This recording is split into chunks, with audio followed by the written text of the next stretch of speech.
Noelle's fake smile made him want to capture her face between his hands and demand an answer. Why couldn't she be real? He'd followed the woman's career for a long time before asking her to handle his upcoming Christmas event. Only she could create what he had in mind.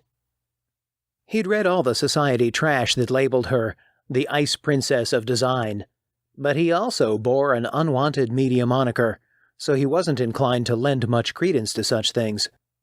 Still, Noelle did indeed freeze out all overtures by besotted suitors, if any of the articles were to be believed. Judging by the chill emanating off her at this moment, they probably were. He'd watched for a long time, and the burden he carried became heavier with each bit of news. Every article touting Noelle as the darling of interior design showed photos of a woman he barely recognized. The slightly crooked curve of her lips wasn't a real smile. No light shone from the golden caramel depths of her eyes. Michael longed to kindle the flame that surely existed beneath the surface. He cleared his throat. "Is there a problem, Miss Joy?" "No, of course not. I don't usually do Christmas themes. Actually, I never do. But it seems that's what I've signed up for this time.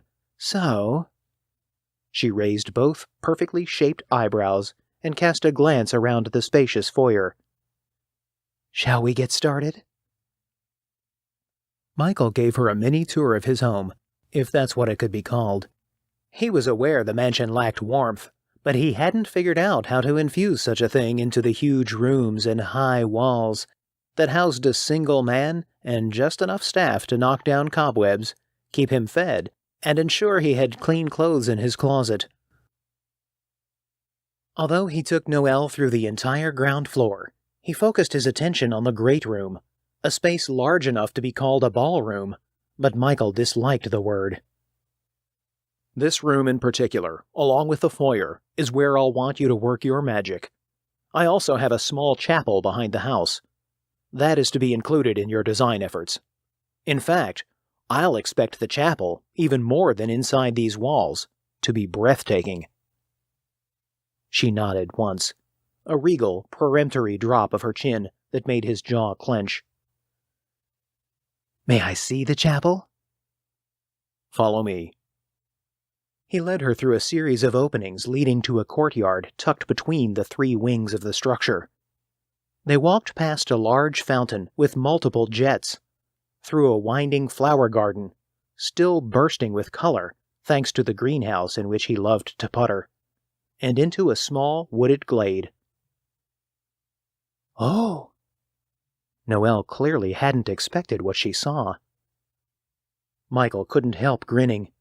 That instinctive outburst and the widening of her eyes was the first genuine, spontaneous response she'd exhibited since walking through his front door.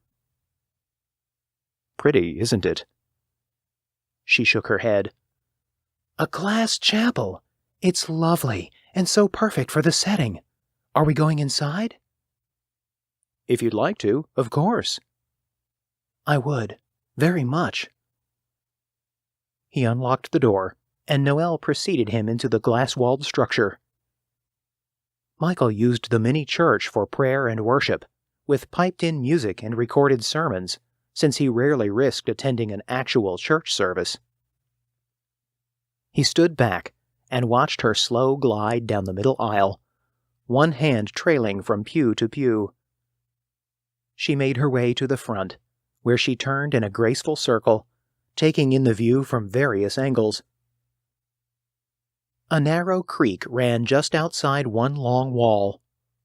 On the opposite side, a mountain vista sprawled in panoramic glory. Hundreds of evergreen species held proud reign. Showcased amongst the pines and firs, other trees sported the last of their fall attire. Some were stripped bare, stark evidence of the approaching winter. By Christmas Eve it would have frozen out the last vestiges of autumn's touch. But it was the view from the front wall to which Noelle was drawn.